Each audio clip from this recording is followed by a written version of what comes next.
네, 공판 절차에서 가장 중요한 내용 중에 하나가 바로 증인 신문이에요. 잘 기억하시기 바라고. 자, 315페이지 보시면 이제 증인의 이제 권리가 나옵니다. 우리가 앞에서 잠깐 설명드렸어요. 그래서 만약 갑과 정이라는 사람이 공판 절차가 서로 이렇게 공판 절차가 분리되어 있다는 거죠. 갑하고 정하고 공범이 분리되어 있어가지고 정이라는 사람이 이제 서로 분리되어 있으니까 이 사람은 증인 적격이 있다는 거죠. 증인 적격이. 증인 적격이 있어가지고 이 사람은 이제 증인 적격이 있으니까 습니까? 검사가 당신 갑과 함께 살인행위 한 거 맞습니까? 라고 질문을 했을 때 일단 정이라는 사람은요. 정이라는 사람은 증인 적격이 있으니까 먼저 출석을 합니다. 출석을 한 상태에서 선서는 무조건 또 해야 되는 거예요. 증인석에 서게 되면은 이 사람 선서 능력이 있으면 선서를 합니다. 그리고 난 다음에 이제 친문을 하겠죠. 그러면 증언을 하게 되겠죠. 당신 갑과 함께 살인한 적 있습니까? 라고 했을 때요. 진실을 말하자니 자기의 범죄 사실이 탄로가 나고 그렇죠? 그래서 자기의 범죄 사실이 탄로가 나고 거짓말을 하자니 위증죄로 처벌받게 생겼어요. 나중에 사실이 들통났을 때. 자, 그러니까 이 사람은 이러지도 못하고 저러지도 못할 때 이 사람이 할 수 있는 것이 바로 자기의 범죄 사실이 드러날 가능성이 있었을 때는 증언을 거부할 수가 있습니다. 그러니까 증언을 거부할 수 있다는 것은요. 일단 출석하고 선서는 해야 되는 거예요. 출석하고 선서는 하고 증언을 거부할 수 있는 것이지 아예 증인석에 서는 것 자체를 거부하지는 못해요. 자, 증인석에 서는 것 자체를 거부하는 것을 증인 거부권이라고 했는데 국정원 직원 이런 사람은 증인 거부권이 있는 것이고 그러니까 그런 사람들만 증인 거부권이 있고요. 그렇지 않고서는 증인 거부권은 없고 와서 출석해서 선서하고 증언만 거부할 수 있어요. 근데 증언을 거부하지 않고요. 진실을 말할 수도 있습니다. 진실을 말하면 어떻습니까? 거기 증거로 사용할 수 있는 거고 물론 거짓말을 할 수도 있어요. 거짓말하면은 위증죄로 또 처벌을 받게 되겠죠. 자, 이렇게 증언 거부권이 있습니다. 자, 의 보시면요. 증언 거부권이라는 것은 증언 의무의 존재를 전제로 하여 증언 의무의 이행을 거절할 수가 있다는 거죠. 동그라미 2번에 증인 거부권과 구별하여 증인석에 서는 것 자체를 거부해버릴 수 있는 건 증인 거부권이고 증언 거부권은 일단 증인석에는 서야 되고 증언만 거부할 수 있는데 증언 거부권이라는 것은 누구에게나 인정되는 건 아니고요. 밑에 있어. 딱 두 가지 경우만 증언 거부권이 인정됩니다. 자, 그래서 1번 보시면요. 자기 또는 근친자의 형사처벌과 관련돼요. 자, 그러면은 공범면서 공판 절차가 분리돼가지고 그래서 증인 적격이 있는 사람들, 이런 사람들 없습니까? 말했다가는 자기의 범죄 사실이 드러나잖아요. 그러니까 증언을 거부할 수가 있고요. 또 이런 경우에요. 만약에 갑이라는 사람이 살인죄로 기소가 되는데 유일한 목격자라고 있는 병이라는 사람이요. 갑의 동생이에요. 갑의 동생. 갑의 동생을요, 증인으로 신청을 합니다. 갑의 동생. 병을 증인으로 신청을 해요. 병이라는 사람한테, 병은 나오라고 하면 이 사람은 증인을 거부할 수 있는 사람은 아닙니다. 그러니까 이 사람이 나오라고 하면 무조건 나와야 돼요. 그 다음에 선서도 당연히 해야 됩니다. 그 다음에 이제 검사가 질문해요. 당신이 살인 현장에 있었죠? 당신이 본 사람 갑이 맞습니까? 라고 물어봤을 때요. 그럼 이제 정이라는 사람이 이제 증언을 해야 되는데, 진실을 말하지 않았습니까? 형이 교도소를 가게 돼요. 형사처벌을 받게 되는 거죠. 그러니까 형제 간의 인연이 끊어질 수가 있는 거죠. 형제 간의 인연이 끊어질 수 있어요. 그렇다고 해서 이 사람이 거짓말을 하자니 갑이 아닙니다라고 거짓말을 하자니 나중에 갑이 범이라는 얘기 드러나면 어떻습니까? 내가 위증죄로 처벌을 받아야 돼요. 그렇죠. 그러니까 진실을 말하자니 인륜이 끊어지고 거짓말을 하자니 내가 위증죄로 처벌받게 되고 그러니까 이러지도 못하고 저러지도 못하는 거죠. 이럴 때도 증언을 아예 거부해버릴 수가 있습니다. 증언을 거부하게 되면 아무 말도 안 했기 때문에 위증죄로 처벌될 일도 없고 그 다음에 갑에 대한 증거가 되지도 않은 것이니까. 이럴 때 하는 것이 바로 증언 거부권이야. 자, 근친자에 가지고 옆에 있죠. 누구든지 자기나 또 친족이죠. 자기나 친족의 그 형사처벌과 관련돼요. 형사처벌과 관련돼서는 자기가 처벌받는다든지 아니면은 근친자가 처벌을 받을 가능성이 있다라고 하면은요, 증언을 거부할 수가 있습니다. 그 다음에 두 번째 보시면요, 업무상 비밀과 증언 거부요. 그래서 보면은 뭐 의사나 변호사나 그 다음에 두 번째 보시면 무슨 종교의직에 있었던 자, 성직자 이런 사람들이죠. 우리가 이것은, 압수할 때도 이제 제한이 됐던 거죠. 마찬가지예요. 만약에 성직자가요. 만약에 갑이라는 사람이 범죄를 저지르고요. 성당에 가서 신부님께 고해성사를 했습니다. 고해성사를 했어요. 자, 그래서 검사가 나중에 신부님을 증인으로 신청을 합니다. 신청을 해가지고요. 물어봐요. 갑이라는 사람이 당신한테 고해성사하지 않았느냐? 그때 뭐라고 했느냐라고 물어봅니다. 뭐라고 했냐 물어봤을 때 어떻습니까? 진실을 말하자니 성당 문 닫아야 되는 거죠. 누가 고해성사를 하겠어요. 성당 문 닫아야 되고 거짓말을 하자니 내가 위증죄로 처벌을 받아요. 그러니까 이 사람도 어떻습니까? 자기 직업을 보호하기 위해서 직업이죠. 업무를 보호하기 위한 거죠. 업무를 보호하기 위해서 증언을 거부할 수 있다는 거죠. 그러니까 업무상 비밀과 증언 거부는 바로 그 업무예요. 그치? 그러니까 의사라는 직업, 변호사라는 직업, 성직자라는 그 직업을 보호할 필요가 있다는 것이죠. 보호할 필요가 있기 때문에 그 직업을 보호하기 위해서 그 사람들은 이렇게 증언을 거부할 수가 있습니다. 그러니까 두 종류만 증언을 거부할 수 있어요. 그 이외에는 증언을 거부할 수는 없습니다. 자, 넘기시면은요, 이 두 사람은 이제 두 경우는 증언을 거부할 수 있고요. 자, 그러면 고지해가지고요. 그러면 이 사람이 만약 증언 거부권 있는 사람이에요. 자, 동생입니다. 동생은 증언 거부권 있는 사람이죠. 증언 거부권이 있다는 사실을요, 모르잖아요. 배우지 않았으면 모르겠죠. 그러니까 재판장이 이 사람한테 당신은 증언을 거부할 수 있습니다라고 알려줘야 될 거 아니에요. 알려줘야 되겠죠. 그래서 고지를 하도록 하고 있습니다. 재판장은 신문 전에 증언 거부권을 설명을 하도록 하고 있습니다. 다만요, 동그라미 2번 보시면은 증언 거부권을 설명하지 않았어요. 증언 거부권을. 재판장이 깜빡한 거죠. 깜빡하지 않았으니까, 깜빡해가지고 증언 거부권을요, 설명을 안 하니까 이 사람은 위증죄로 선서를 했잖아요. 그러니까 거짓말하면 절대 안 되는 줄 알아요. 내가 처벌받으니까. 그래서 이 사람이요, 그러니까는 어쩔 수 없이 진실을 말했습니다. 진실을 말했을 때요, 그러면은 증언 거부권을 고지하지 않았다라는 그 위법이 있지만은요, 우리가 증언 거부권을 고지하는 위법이 있다고 하더라도 이것은 아주 경미한 위법으로 봐요. 법원이나 재판장이 뭘 잘못했어요. 이건 경미하게 보는 거죠. 작은 실수로 보는 거예요. 실수로 봐가지고 이거는 중대한 위법은 아니라고 봐가지고 만약에 증언 거부권을 고지하지 않은 상태에서 내가 위증죄로 처벌받지 않기 위해서 진실을 말했을 때는요, 이거는 증거로 사용하는 것은 상관이 없습니다. 그러니까 경미한 위법이기 때문에 증거로 사용할 수 있다는 거죠.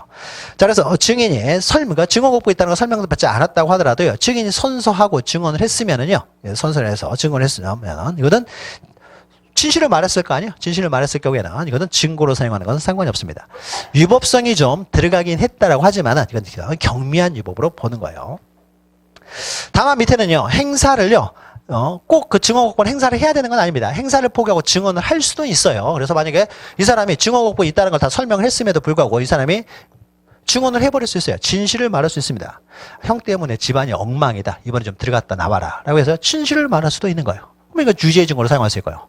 아니면 인륜을 더 중요시 여겨가지고요, 거짓말을 할 수도 있어요. 뭐 거짓말을 했는데 나중에 이 사람이 범인이라는 게 탄로났을 때 어떻습니까? 거짓말이라는 게 탄로났으면 이 사람 위증죄로 처벌할 수는 있는 거고요. 그러니까 이 사람은 선택적으로 행사하는 것이죠. 그러니까 증언 거부권을 행사할 수는 있지만은 증언 거부권을 포기하고 증언을 할 수도 있어요. 거짓말이면 위증죄로 처벌할 것이고, 진실이면은 증거로 사용할 수가 있는 것이고요. 자, 그래서 행사를 포기하고 증언하는 것은 상관이 없습니다. 자, 밑에 판례들을 보죠. 자, 먼저 첫 번째 판례는요, 자신에 대한 유죄 판결의 확정, 유죄 판결 확정에다 체크하시면 돼요. 만약에 이제 요 사건인데요, 갑하고 정이 만약 공범입니다. 살인죄의 공범이었어요. 공범이었는데, 우리가 앞에서요, 재판 자체가 분리되어 있었을 때는 어떻습니까? 분리됐으면 이 사람은 증인 적격이 있다는 거죠. 그럼 증인석에서 해놓고 질문했을 때, 이 사람이 말 한마디 잘못하면 내가 처벌받을 수 있기 때문에 이 사람은 증언을 거부할 수가 있는데, 원칙적으로. 근데 만약에요, 이런 경우는 좀 다릅니다. 만약에 정이라는 사람이 먼저 잡혔어요. 정이라는 사람이 먼저 잡혀가지고 갑은 잡히기도 전입니다. 근데 다른 증거들을 통해 가지고 이 사람 유죄가 확정이 됐어요.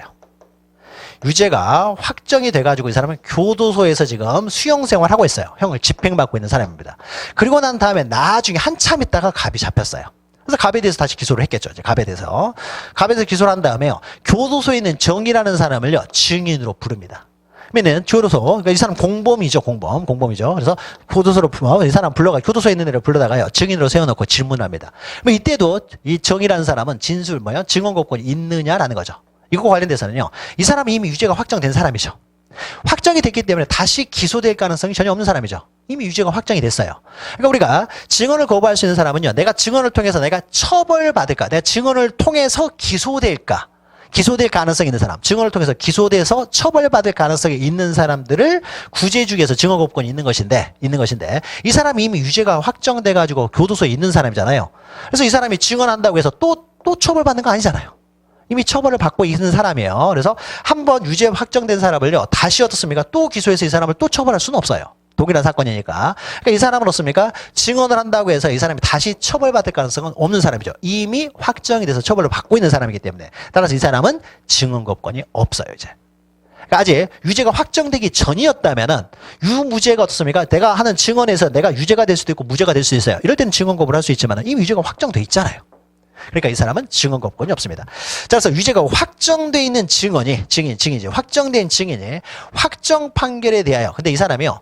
확정이 됐어요. 근데 이 사람이 곧 나는 억울하다 해가지고 재심을 청구하려고 합니다.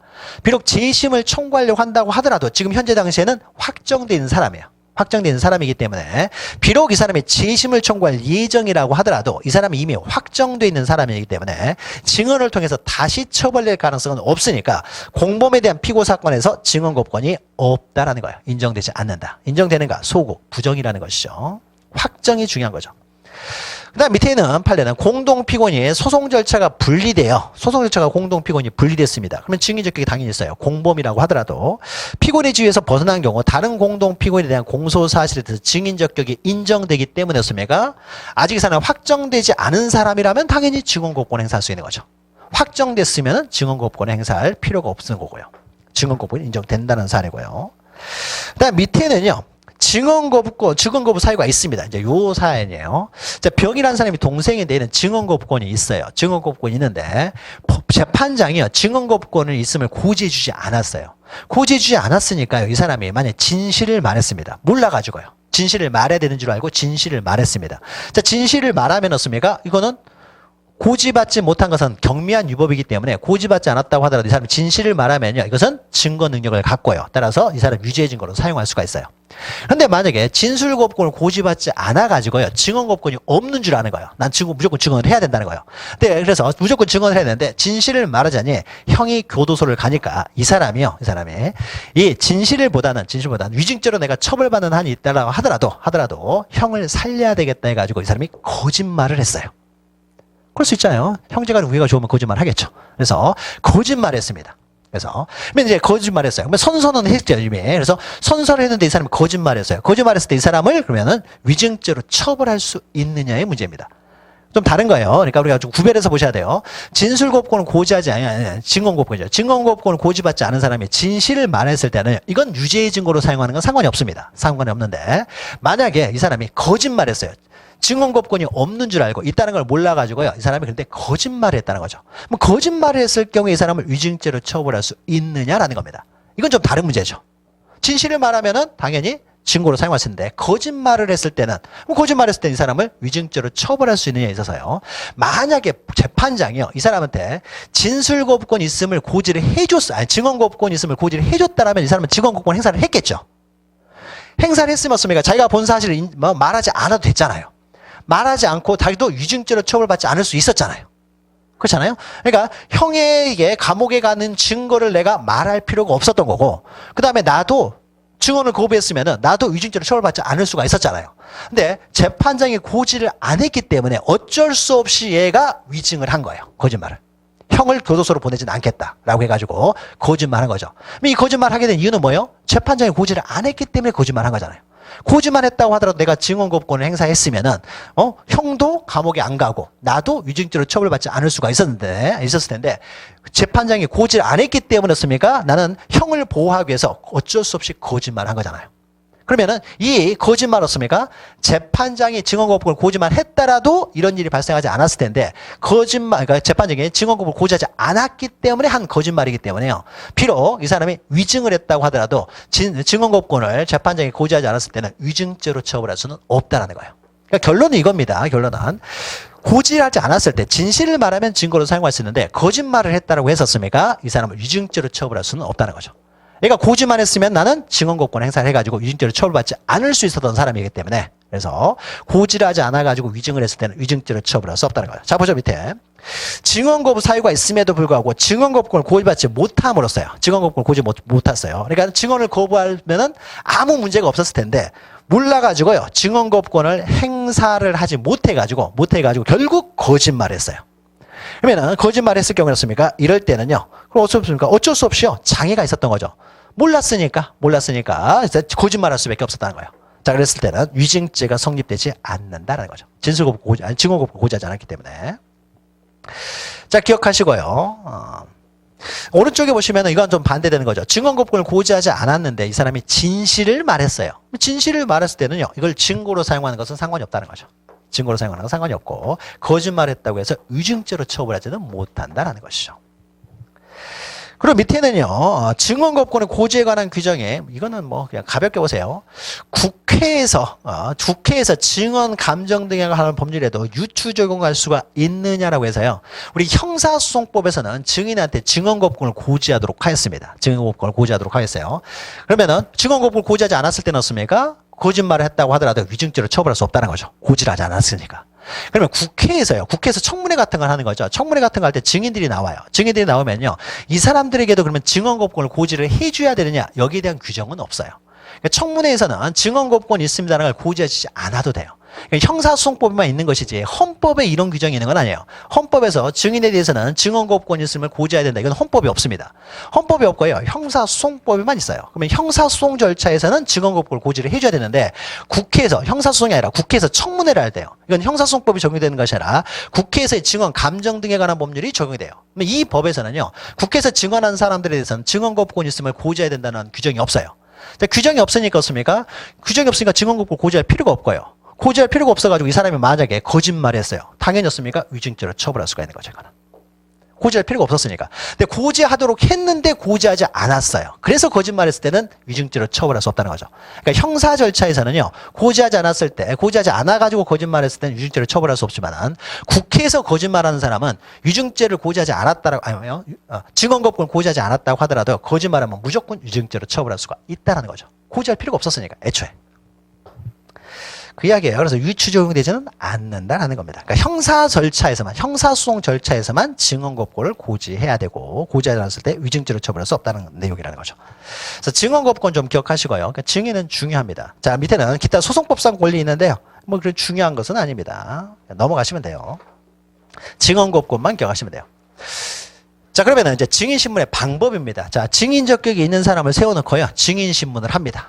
목격자예요. 목격자. 병이 목격자로서 나왔습니다. 그래서 이제 자, 증인에 대해서는 어떻습니까? 신문의 방법으로 이제 증거 조사를 한다는 거죠. 신문의 방법으로. 그러니까 병이라는 사람이 목격자 해가지고요. 이 목격자를 신문을 합니다.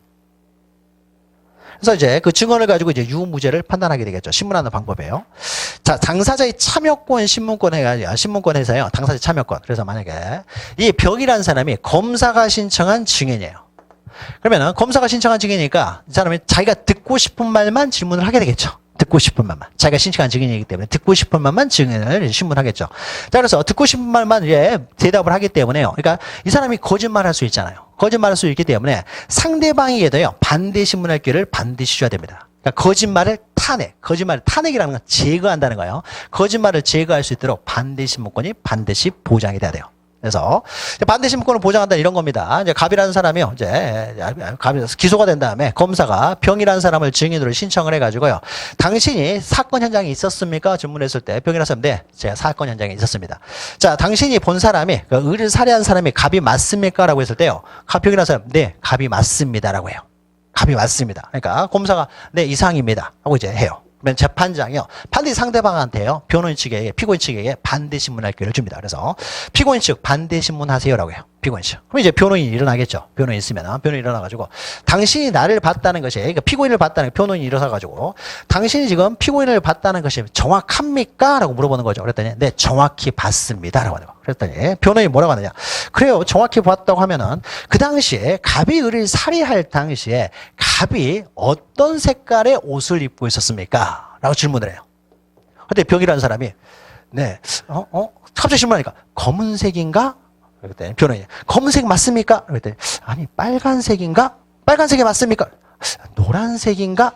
자, 그러니까 어떻습니까? 뭔가 신빙성이 좀 떨어지는 거죠. 그러니까 처음에 법원에서는 어떻습니까? 검사가 물어봤을 때는 병이라는 사람 네, 갑이 맞습니다 라고 단호하게 말을 했어요. 그러니까는 재판장 법원에서 어떻습니까? 아, 갑이 범인이 맞구나. 정확하게 본 사람이 일관되게 그냥 단호하게 말하니까 아, 갑이 범인이 맞구나 라고 생각하고 있는데 갑자기 반대신문, 변호인이 반대신문을 하니까 어떻습니까? 이때는 노란색인가 검은색인가 흰색인가 이거 몰라요. 색을 몰라요. 그러니까 아, 거짓말일 수도 있겠구나 생각이 드는 거죠. 그럼으로써 어떻습니까? 이 사람의 진술의 신빙성을 제거하는 거죠. 제거해요. 자, 이런 것들을 반대신문을 통해서 확인하는 거죠. 그러니까 반대신문의 기회를 반드시 보장해 줘야 돼요. 그러니까 법원에 나온 사람은 항상 거짓말하기 때문에 이 거짓말을 제거할 수 있도록 반대신문의 기회를 반드시 줘야 됩니다. 자, 그러니까 반대신문을 통해서 씁니까? 유죄의 심증이 쭉 올라갔다. 이 사람이 증거 가치가 쭉 올라갔다고 씁니까? 반대신문을 통해서 이 사람이 무슨 해석을 입었는지도 몰라요. 그리고 더 나가서 또 질문할 수 있죠. 당신이 보았던 그 사건 현장 그때 몇 시였습니까? 물어봅니다. 몇 시였다고 물어봤더니요. 몇 시였는지도 기억을 못해요. 근데 기억을 하도 9시였습니다. 9시였으면 굉장히 캄캄한 시기인데 거리는 어느 정도 됐습니까? 그랬더니 거리가 한 50m 정도 됐습니다. 라고 하는 거예요. 그럼 당신 시력은 얼마입니까? 물어보는 거예요. 그때 보니까는 시력이 굉장히 안 좋은 사람이에요. 그러면은 밤 9시에 50m 거리 있는 사람의 얼굴을 정확히 볼 수가 있습니까? 물어보는 거예요. 그러니까 어떻습니까? 거짓말일 수도 있는 거죠. 자, 이러므로써 어떻습니까? 이 사람의 진술의 신빙성을 떨어뜨리는 거죠. 그러니까 이 말을 감대신문 하다 보니까 어떻습니까? 법원에서는 처음에 병이 말이 맞다라고 생각했다고 했습니까? 아닐 수도 있겠구나. 이 사람이 안 봤을 수도 있겠구나. 거짓말일 수도 있겠구나. 라고 해서 심증이 점점 줄어들게 되겠죠. 자, 그래서 반드시 반대신문권이 보장이 돼야 돼요. 반대신문을 하기 위해서는 어떻습니까? 참여권이 보장이 돼야 되겠죠. 그래서 증인신문을 할 때는 상대방의 참여해서 반대신문할 기회를 반드시 보장해 줘야 됩니다. 자, 그래서 자, 1번 보시면요. 증인신문에 있어서는 당사자들의 참여권이 보장이 돼야 돼요. 그러니까 피고인 측에서 신청한 증인에 대해서는 검사의 참여권이 보장이 돼야 되고 검사가 신청한 증인에 대해서는 상대방의 피고인, 변호인의 참여권이 보장이 돼야 됩니다. 그래서 참여할 수 있도록 동그라미 2번 보시면요. 미리 통지를 한다는 거죠. 미리 통지를. 근데 통지를 하는데 이 사람이 참여하지 아니하는 사람을 명백히 표시를 했어요. 명백히 표시하면 참여하지 않은 상태에서 얼마든지 할 수 있고요. 그 다음에 반대신문을요. 할 수 있다라는 것이지 반드시 해야 되는 것은 아닙니다. 근데 반대신문이라는 것이요. 유리할 수도 있으면 오히려 불리할 수도 있어요. 만약에요. 이 사람이 당신이 본 사람이 갑이 맞습니까? 라고 했을 때요. 네, 맞습니다. 라고 했어요. 확신해서 맞습니다. 라고 하니까 법원에 썼습니까? 아, 갑이 맞을 수 있겠구나. 라고 하는 거예요. 근데 사람 말은요, 믿는데 한계가 있어요. 아, 갑이 맞을 수 있겠구나. 라고 해서요. 어느 정도 믿고 있는데요. 이제 이 사람이요, 반대신문 합니다. 반대신문 하면서, 변호인이 일어나가지고 반대신문 하면서, 번거 맞습니까? 라고 했더니, 네, 맞습니다. 라고 한 다음에, 자, 그러면 그 당시에 이 사람이 어떤 색깔의 옷을 입고 있었습니까? 그랬더니요. 이 사람이 뭐라고 하느냐? 노란색을 입고 있었습니다. 정확합니까? 정확합니다. 당시 시력은 어느 정도 됩니까? 나 2.0입니다. 정확히 봤습니다. 아예 안 묻느니만 못한 거죠? 그렇죠? 그러니까 오히려 어떻습니까? 아, 정말로 봤구나. 반대신문을 통해서 씁니까? 더 확신을 줘버릴 수 있는 거죠? 자, 그러면 어떻습니까? 이럴 때는 반대신문을 안 하는 게 나은 거죠. 괜히 했다가 더 불리해질 수가 있는 것이죠. 자, 그러니까 이게 이제 변호인이 잘해야 되는 거예요. 그래서 내가 질문을 했을 때 이 사람이 대답하지 못할 내용을 질문을 해야 되는 것이지 정확하게 대답할 내용을 했습니까? 질문해서는 안 되겠죠. 그러니까 이런 것들을 잘 봐가지고 씁니까? 질문해야 돼요. 그러니까 변호인의 역량이죠. 아예 안 물어보니만 못하는 것이 돼버릴 테니까. 그러니까 반대신문은요, 반드시 해야 되는 건 아니고 포기를 할 수도 있어요. 그러니까 명확하다 그러면 굳이 괜히 반대신문을 해가지고 심증을 좀 더 굳힐 필요는 없으니까요. 반대신문을 안 할 수도 있고. 그러니까 어떻습니까? 어차피 이 사람을 증인신문한대요. 그럼 이 사람한테는 반대신문 할 게 없어요. 해봤자 오히려 불리할 것 같다. 그러면은 반대신문 안 하겠습니다. 그러니까 재판장이었습니까? 출석한 상태에서도 마찬가지예요. 출석한 상태에서도 피고인 측 반대신문 하세요라고 했더니 반대신문 없습니다. 끝나는 거예요. 대신에 그러면 피고인 측 반대신문 하세요라고 했더니 반대신문 없습니다라고 하는 거예요. 그리고 나서 이 사람은 그러니까 검사가 한번 증인을 신청했기 때문에요. 이 사람도 이제 증거 신청 기회를 줘야 되겠죠. 대신에 우리는 다른 사람이죠. 무라는 사람을 증인으로 신청합니다라고 하는 거예요. 그럴 수 있는 거죠. 무라는 사람을 증인으로 신청해요. 신청한 다음에 습니까? 당신도 현장에 있었죠? 라고 했더니 네, 현장에 있었습니다. 당신이 본 사람은 갑이 맞습니까? 그랬더니 갑이 아닙니다. 차라리 이런 게 중요한 거죠. 이 사람한테 괜히 심증을 확인해 줄 필요는 없는 거죠. 그러니까 반대신문 안 하고 습니까? 바로 무라는 사람을 증인으로 신문해가지고요. 갑이 맞습니까? 그랬더니 갑이 아닙니다. 라고 하는 거예요. 법정에서 넣었습니까? 다 거짓말만 한다 그랬죠. 누가 저 거짓말 하는지 몰라요. 누가 거짓말. 그러니까 이걸 찾아내라는 거죠. 찾아내라는 거죠. 누가 거짓말 하는지도 모르고 둘 다 거짓말 할 수도 있어요. 둘 다 아무도 없었어요. 아무도 없었는데 이 사람은 그냥 있지도 않았는데 검사한테 매수됐고 이 사람은 현장에 있지도 않았는데 피고인한테 매수된 사람. 그러니까 다 없었어요. 다 없었어요. 그러니까는 이때부터는 어떻습니까? 재판장이 이제 머리 아파지는 거죠. 도대체 이 사건은 뭐냐 해가지고 복잡해지는 거죠. 자, 그래서 일단 참여의 기회는 줘야 되기 때문에 동그라미 3번 보시면 두 번째 줄이요. 피고인이 참여 신청을 했으니까 참여의 기회를 줘야 됩니다. 그래서 만약 참여의 기회를 주지 않고 이루어지면요. 그러니까 이 사람이 참여하지 않겠다고 하면은 참여 기회를 안 줘도 되겠지만 그런 말이 없으면요. 참여 기회를 반드시 줘야 돼요. 근데 만약에 참여 기회도 주지 않고 만약에 증인 신문을 했습니다. 그러면 반대 신문을 할 수 있는 권리가 침해된 상태에서 이루어졌기 때문에 이것은 증거로 사용할 수 없습니다. 그러니까 피고인의 권리가 침해된 거죠. 아주 중대한 권리가 침해됐으니까. 그리고 더 밑에 두 번째죠. 피고인이 참여 신청을 했을 때는요. 보통 반대 신문은 변호인이 하겠죠. 그러나 피고인이 참여 신청했을 때는요. 피고인에게도 없습니까? 반드시 참여의 기회를 줘야 되는 거예요. 피고인에게도. 그래서 피고인이 묻고 싶은 것도 있겠죠. 변호인이 소송 전략적으로 묻고 싶은 것이 있는가 하면 피고인이 또 물을 수도 있는 거니까. 그래서 반드시 참여의 기회를 둘 다 보장해 줘야 된다는 거죠. 자, 4번 보시면 다만요. 참여의 기회가 없이 진행이 됐어요. 참여의 기회가. 그러니까 참여의 기회를 주지도 않고 증인신문을 해버렸습니다. 그럼 이거는 위법한 거죠. 위법하기 때문에 증거로 사용할 수 없는데요. 다음 공판기일이 됐어요. 다음 공판기일이 돼가지고 이 사람들에게요. 이제 우리 당신이 참여의 기회를 주지 않고 우리가 모르고 그냥 진행을 했습니다. 그래서 혹시 할 말 있습니까? 라고 하는 거예요. 그럼 거기에 대해서 얘가 이의를 제기해요. 변호인 측에서 피고인 측에서 이의를 제기합니다. 이의를 제기하면은 우리 참여의 기회를 왜 주지 않고 진행했습니까? 이의를 제기하면 이건 증거로 사용하지를 못해요. 근데 다음 공판 절차에 나와가지고 얘들이요. 괜찮습니다. 상관없습니다라고 해요. 어차피 나와봤자 반대 신문할 생각도 없었던 거예요. 그러니까 괜찮습니다라고 하게 되었습니까? 그러면 하자가 치유된다는 거죠. 이런 법원 재판관의 잘못 같은 경우는요. 괜찮다고 하면 이렇게 치유될 수가 있다는 거죠. 어차피는 나와봤자 할 말도 없었다. 그러면은 괜찮습니다라고 해주면 어떻습니까? 법원에서는 고맙겠죠. 우리의 실수를 괜찮습니다라고 해주니까 고맙겠죠. 그럼 고마우니까 어떻습니까? 앞으로 할 때 얘한테 좀 더 어드밴티지를 줄 수가 있는 거죠. 근데 깜빡 잊고요. 내가 좀 잘못 실수를 했어요. 그래서 그 실수를 바로 추궁에 들어옵니다. 이의를 제기해요. 그러면 어떻습니까? 이 자식들 괜히 깐깐하게 두네 해가지고 어떻습니까? 얘한테 좀 불리함을 줄 수가 있거든요. 나중에. 사람이 하는 거니까요. 그러니까 재판 절차에 좀 협조한다는 의미에서는요. 괜찮습니다라고 하는 것이요. 아마 전략적으로 좋은 또 의미가 있어요. 그러니까 전략적으로 봐가지고 판단하는 거예요.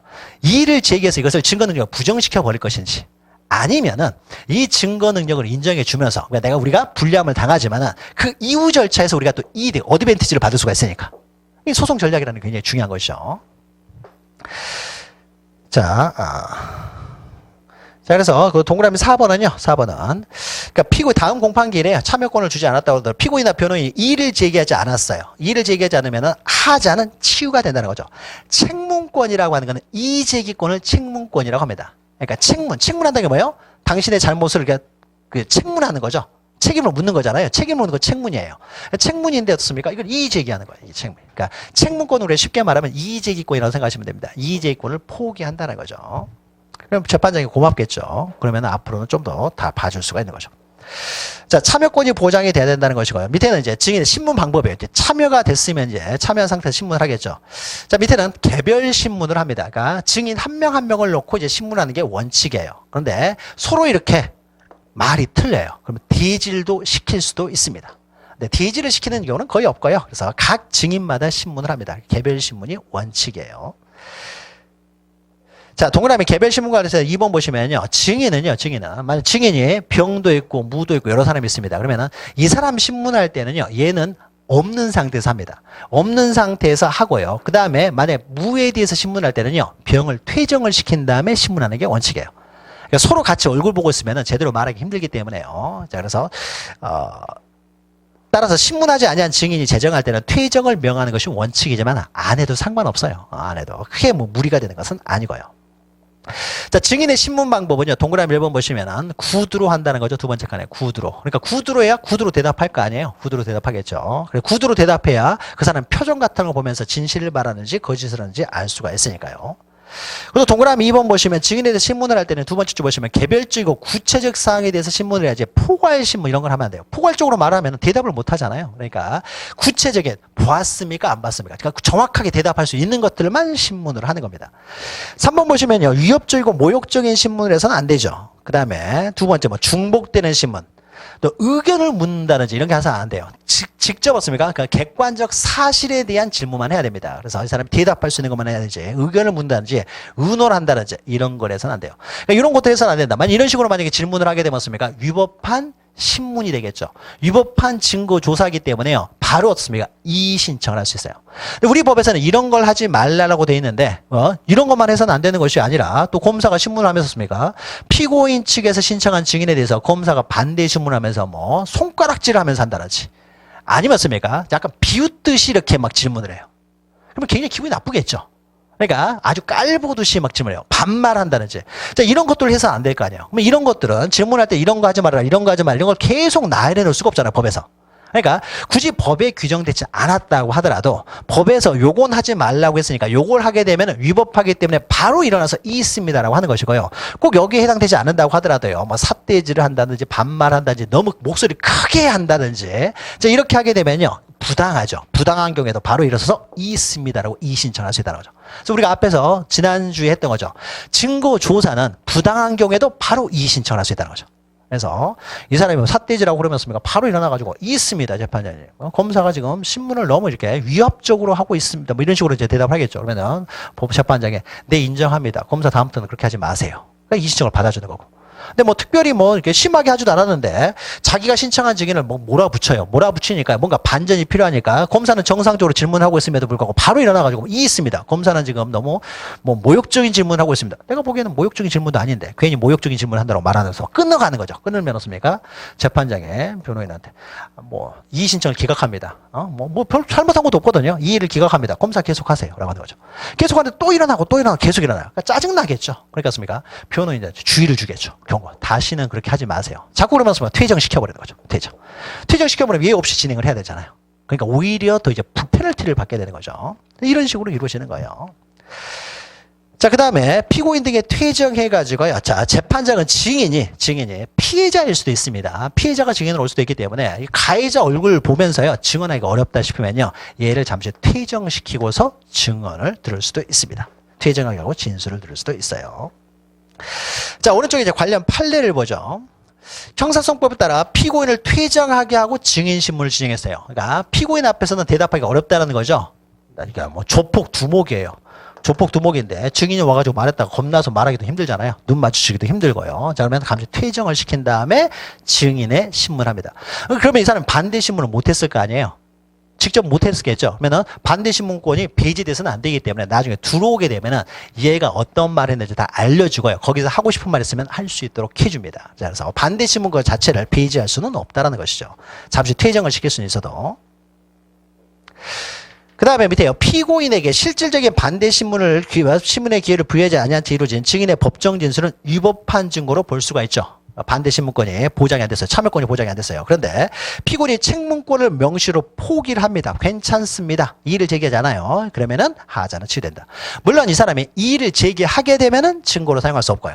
참여권이 보장이 안 됐으니까, 반대 신문권이 보장이 안 됐으니까 이의를 제기하면은 증거로 사용할 수 없지만은 이의 제기를 하지 않겠다라고 포기를 하게 되면은 하자는 치유된다라는 거죠. 자, 그다음에 밑에 있는 판례는요, 뒤에서 비슷한 내용이 나오기 때문에 뒤에서 설명드리죠. 자, 그 다음에 밑에 있는 내용을 보죠. 양가로 3번 보시면은. 이제 교호신문이라고 했는데, 이건 교호신문은요, 번갈아 가면서 서로 신문을 한다는 거예요. 그래서 검사가 신청한 적에는 검사가 먼저 신문을 하고요. 그러면 이 사람이 반대 신문을 하겠죠. 그러면 신청한 사람이 하는 신문을 우리는 주신문이라고 합니다. 주신문. 그러니까 신청한 사람이 주신문을 하고요. 그 다음에 상대방이 이제 반대 신문을 해요. 반대 신문 하게 되면 거기 반박에 대해서 다시 재반박할 수 있는 기회를 줍니다. 그래서 재주신문할 기회를 줘요. 여기까지는 자동적으로 줍니다. 그래서 왔다 갔다 하면서 신문을 하기 때문에 교호신문이라고 합니다. 상호신문 이렇게 하는 거예요. 자, 신문은 인정신문과 사실에 대한 신문이 있는데, 인정신문은 재판장이 먼저 증인 확인부터 하겠죠? 이 사람이 맞는지 확인부터 하고, 이건 중요한 것은 아니고, 그 다음에 이제 범죄 사실에 대한 신문을 하게 되겠죠? 신문을 하게 됩니다. 그러면은 동그라미 3번 보시면요. 신문은요, 증인을 신청했던 사람이 하는 신문을 주신문이고, 그러면 상대방이 반대신문. 그러면 다시 또 신청했던 사람이 재주신문. 거기에 대해서 재반대신문, 재주신문, 재반대신문. 이렇게 왔다 갔다 합니다. 이걸 교신문이라고 해요. 자, 교호신문의 방식에서요. 동그라미 1번 보시면 밑에 두 번째 칸입니다. 주신문, 반대신문, 재주신문, 재반대신문 계속 번갈아 가면서 하는데, 이때 동그라미 2번은 주신문이죠. 주신문은 신청한 사람이 하는 신문을 주신문이라고 합니다. 맨 처음에 이루어진 신문이에요. 그럼 두 번째 줄 보시면 여기는 유도신문이 원칙적으로 안 됩니다. 그러니까 자기가 신청한 사람을 신문하기 때문에 유도신문, 대답을 유도시키는 이런 신문까지 인정하지는 않습니다. 그러니까 보통요, 증인을 신청할 때는 어떻습니까? 작전 짜가지고 오겠죠? 그냥 증인을 신청한 게 아니에요. 이 사람이 뭔 소리를 할 줄 모르잖아요. 그러니까 검사는 어떻습니까? 이 사람을 증인으로 신청할 때는요. 훈련을 먼저 시키고 와야 되게 아니에요. 훈련부터 시켜야 되겠죠. 그래서 내가 이런 식으로 물으면 당신은 이런 식으로 대답하세요. 다 짜고 들어오지 무슨 아무 계획도 없이 재판하는 거 아닙니다. 그러면은 이렇게 하면은 상대방에서 어떠한 식으로 반대 신문을 할 수 있습니다. 그러면 그럴 때는 이런 식으로 대답하세요. 다 준비하고 계획을 가지고 들어오는 것이지 아무 계획도 없이 왔다 갔습니까? 얘가 무슨 말을 할 줄 알고요. 그렇죠? 그러니까 다 계획을 짜가지고 들어오는 거죠. 그러니까 이러니까 자기가 신청한 사람으로서입니까? 신문을 할 때도 유도신문까지 인정해서 버리면 안 된다는 거죠. 물론 피고의식 증인도 마찬가지가 되겠죠. 둘이 섰습니까? 변호인하고 훈련부터 하겠죠. 내가 이렇게 질문하면 당신이 이렇게 대답하시면 돼요. 이렇게 질문하면 이렇게 대답하면 돼요. 이렇게 하면은 검사가 반대 신문할 때 어떤 식으로 이제 공격에 들어올 텐데 그때는 이런 식으로 대답하세요. 다 하고 들어와야 되는 거죠. 그냥 하고 그냥 아무것도 준비도 없이 재판하는 게 아니라 재판이 장난 아니에요. 유죄면 이 사람은 평생 감옥에서 살아야 되고 무죄면 나오는 거예요. 돈을 얼마를 투입했겠어요? 몇 억을 투입해가지고 재판을 하는 거예요. 몇 억 투입해가지고 몇십억이 들어갈 수도 있는데 이거 재판을 대충 하겠습니까? 자기 다 트레이닝 시켜가지고요. 이렇게 오는 거예요, 증인을. 그러니까 주신문을 할 때는요, 유도신문까지 인정하지 않습니다. 그런데 이제 반대신문이요. 반대신문은 자기와 반대되는 사람 측에서 신청하는 증인이잖아요. 그러니까 다 훈련하고 들어왔기 때문에요. 일반적인 질문을 해서 넣습니까? 다 이 사람이 다 받아 쳐버리겠죠. 연습하고 왔으니까. 그러니까 어떻습니까? 유도신문이 허용이 돼요. 유도신문이에요. 그래서 그 꼬투리를 잡아가지고 씁니까? 이렇게 유도해서 어떤 대답을 요구하는. 어차피 이 사람은 이거 트레이닝 받고 왔기 때문에 유도신문에도 상관없어요. 그래서 반대신문 할 때는 원칙적으로 유도신문이 허용이 됩니다. 허용이 돼요. 다만 넘기셔서 320페이지요. 두 번째 줄 보시면은 반대신문, 유도신문 허용되고요. 근데 반대신문을 할 때는요. 주신문에 나와 있던 내용에 대해서 반대신문을 해야 되지. 반대신문을 하면서요. 새로운 사실에 대한 질문을 합니다. 새로운 사실에 대한 질문을 해버리면 이건 주신문이 돼버려요. 그러니까 새로운 사실에 대한 질문을 하기 위해서는 재판장의 허가를 받아야 돼요. 허가를 받아야 돼요. 그러니까 반대신문은 당연히 보장이 되지만은 새로운 사실을 질문을 할 수는 없어요. 반대신문으로는. 그래서 새로운 사실에 대해서 신문하려면요. 이건 주신문이 돼버리기 때문에 재판장의 허가를 받아야 된다. 그러면은 이제 반대신문이 끝나면요. 재판장은 반드시 또 검사한테요. 그러니까 신청한 사람한테 거기다 반박할 기회를 줍니다. 그래서 재주신문을 줍니다. 재주신문. 그래서 우리가 일반적으로요. TV 토론이라든지 대통령 선거 토론할 때요. 누가 주장을 하면 반론할 기회를 주고요. 거기다 재반론할 기회까지는 반드시 주는 거죠. 기본적으로 주잖아요. 기본적으로. 그러니까 재반론할 수 있는 기회. 그러니까 재주신문까지는 자동적으로 주어집니다. 근데 재주신문에 대해서요. 또 재반대신문을 하고 싶겠죠. 그러니까 반대신문을 하려면요. 이 사람만 놓고 계속 왔다 갔다 하면 끝이 없어지기 때문에요. 재반대신문부터는 이때는 재판장에 또 허가가 필요합니다. 허가가 필요해요. 허가를 받으면 또 할 수 있어요. 자, 그래서 동그라미 5번 보시면은요. 재주신문에 대해서 재반대신문을 할 수는 있지만 이 경우에는 재판장의 허가를 받아야 돼요. 그러니까 주신문, 반대신문, 재주신문까지는 당연히 인정되는 것이고 재반대신문부터는 허가를 얻어야 된다는 거죠. 자, 그 정도 보시고요. 그 다음에 밑에 나머지 넘어가셔도 돼요. 밑에 보시면 관련 판례 해가지고 판례는 우리가 앞에서 다 비슷한 내용을 했죠. 자, 그러면 제목만 보죠. 자, 유도신문은요, 유도신문은 자기가 신청한 증인에 대해서는 유도신문에서는 안 됩니다. 유도신문에서는 안 되는데, 만약에 신청한 사람이 주신문을 할 때 유도신문을 했어요. 유도신문 하면 습니까? 이쪽에서 갑자기 또 일어나겠죠. 재판장님, 이 있습니다. 일어날 거 아니에요. 이 있습니다. 지금 검사는 유도신문을 하고 있습니다라고 하는 거예요. 재판장이 딱 보니까 어떻습니까? 정말 유도신문이에요. 그러니까 그냥 이야기하다 보면 넋을 잃고 막 보는 경우가 있죠. 넋을 잃고 보고 있었는데 그런 걸 제안을 했어야 되는데 못하고 있다. 보니까 생각해보니까 유도신문이에요. 그러면은 이제 네, 인정합니다. 검사 유도신문 하지 마세요라고 해요. 자, 그러면 이제 검사 유도신문 하지 말아야 되겠죠. 그러니까 이 신청을 받아주는 거죠. 자, 그런데 만약에 유도신문을 유도신문을 볼 수 있는 신문을 했음에도 불구하고요. 이 변호사가요. 바로 일어나가지고 이 있습니다라고 했어야 되는데 이걸 하질 않았어요. 하질 않고 이 사람도 깜빡하고 지나가 버렸습니다. 한참 지나가 버린 다음에 어떻습니까? 아까 검사가 유도신문에 했던 거 다시 해주세요. 이렇게 할 수는 없죠. 이미 지나가 버렸으니까. 자, 그러니까 이건 하자가 치유돼 버린다는 거죠. 자, 그래서 유도신문을 하였다고 볼 수 있는 여지가 있었는데 그 다음 공판기일에 재판장이 증인신문 결과 그걸 각 증거조사로 했음에도 불구하고 피고인과 변호인이 변경할 점과 이해할 점이 없다라고 진술했으면 하자는 치유된다는 거죠. 물론 이제 알려줍니다. 그래서 만약에 중대한 유법이에요. 그러니까 만약에 잘못했는데 유도신문이 굉장히 중대한 유법이었다라고 했을 경우에는요. 시기에 좀 늦었다라고 하더라도 받아줍니다. 근데 만약에 경미한 경우 같은 경우는요. 그러니까 경미하다고 느껴지면은 그때 말을 했어야 돼. 다 지나가 버렸으니까 이건 안 받아줘요. 네, 중대한 유법 같은 경우는 그러니까 증거조사도 비록 증거조사가 잘못됐는데 이게 중대한 유법 같은 경우는 시기에 늦어도 받아주는 거예요. 그래서 만약에 중대하다고 느꼈을 때는요.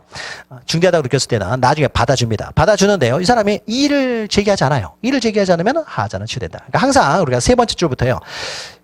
증거 조사하는 과정에서 이의를 제기하지 않으면요. 하자는 다 치유된다는 기억하시면 돼요. 원래는 재판장이 제안을 했었어야 되는데 자기 실수죠. 재판장이 실수 넣었습니까? 아무런 말이 없으면요. 이제 이건 지나간다는 거죠. 하자는 치유된 것으로 보겠다는 거죠. 그다음에 양가로 4번 보시면은 법정 외에서의 증인심입니다. 공판정 외에서의 증인심은요. 이런 거예요. 만약에 이 사람 피해자의 상해 사건이라고 해보죠. 우리나라 사람 피해자인데요. 피해자인데 이 사람이 병원에 입원해 있어요. 굉장히 크게 다쳐가지고. 그럼 피해자를 보통 증인으로 불러가지고요. 피해자면 증인으로 불러가지고 증인으로 이제 신문하는 경우가 일반적인데 이 사람이 병원에 누워 있어가지고 법정에 나올 수가 없어요. 이 사람이 진술을 듣고 싶은데. 그러면 나올 수가 없기 때문에 어떻습니까? 이 사람이 진술을 듣기 위해서요. 법원에 가요. 직접. 이 사람 증언 듣기 위해서 갑니다. 하는 경우도 있어요. 그러니까 항상 공판정에서만 열리는 건 아닙니다. 이 사람이 뭐 나오라고 할 수는 없으니까요. 그러면 어떻습니까?